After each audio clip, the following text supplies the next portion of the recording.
The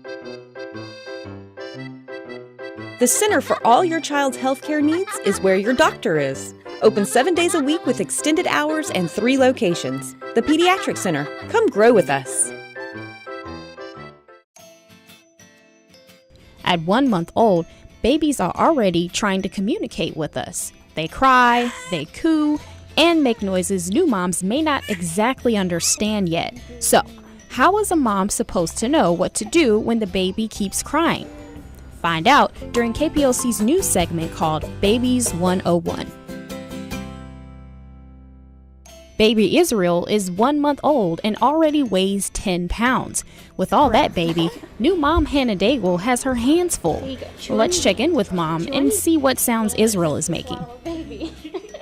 Hi Hannah, you're a new mom now, and I know your baby's probably making a lot of noises. So how do you normally respond when he starts crying? When he starts crying, my job is to determine what his needs are. Does he need to be fed? Does he need to be changed? Or does he just want to be held? So it's just differentiating between the different cries. And have you kind of figured out which is which? Can you pick it out, and how do you know? Oh yeah, they're pretty distinctive, His frustrated cry is different from his I'm in pain or I have a tummy ache cry. And his hunger cry is not as loud or aggressive. Yeah. It's not as aggressive. And when he just wants to be held, it's just a soft little cry.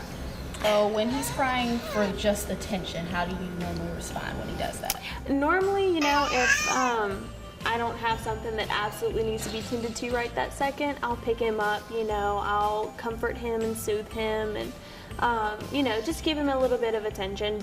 Yeah. And have you heard any other noises? Any cooing? Or? Oh, yeah. He coos a little bit. He squeaks.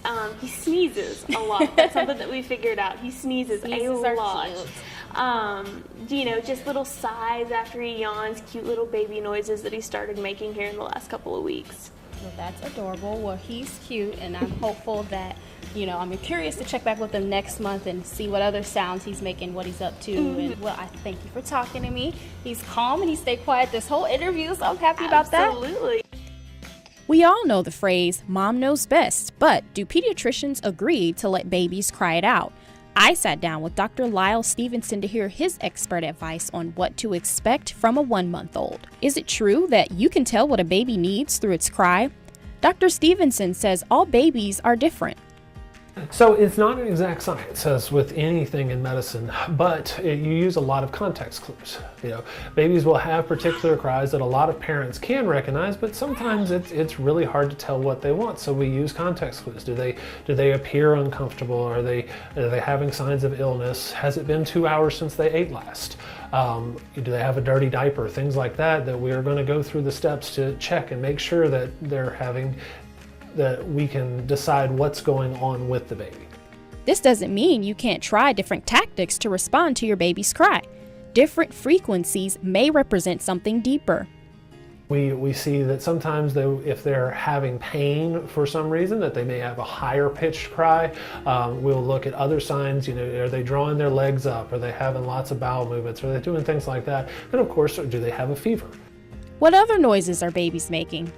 Earlier ages, a lot of times they'll just talk and make noises that aren't exactly directed at anything in particular. They'll make the grunting and crying and all that at the 1 month age. Dr. Stevenson says there is a such thing as abnormal crying. There's no shame in taking the baby to the doctor if you're worried. If you were just unsure about something, get them checked out. No doctor's going to tell you that you're ridiculous because you brought your baby in and you're worried. We want you to be concerned about your baby. And as far as the great debate of crying it out, as far as crying it out, that's kind of a feel thing.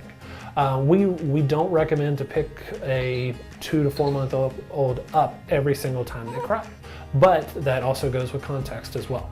If it's time to feed the baby and they're crying, yeah, you should probably pick them up. But if we're trying to train to sleep, going 5 minutes before you go in there and pick them up, or going to 5, then 10, then 15, that may be a good thing. The other thing to let babies cry out is if you're stressed.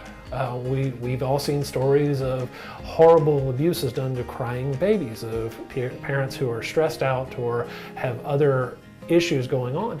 If you feel stressed out, putting your baby down and letting them cry will probably not have long-term impact. And if it gives you the chance to go and take a deep breath, that is a wonderful thing for your relationship. And then you can go after 5 or 10 minutes of just having a little bit of a deep breath and me time, you can pick up the baby and make things better. Looks like baby Israel and mom Hannah have a lot to learn on this journey.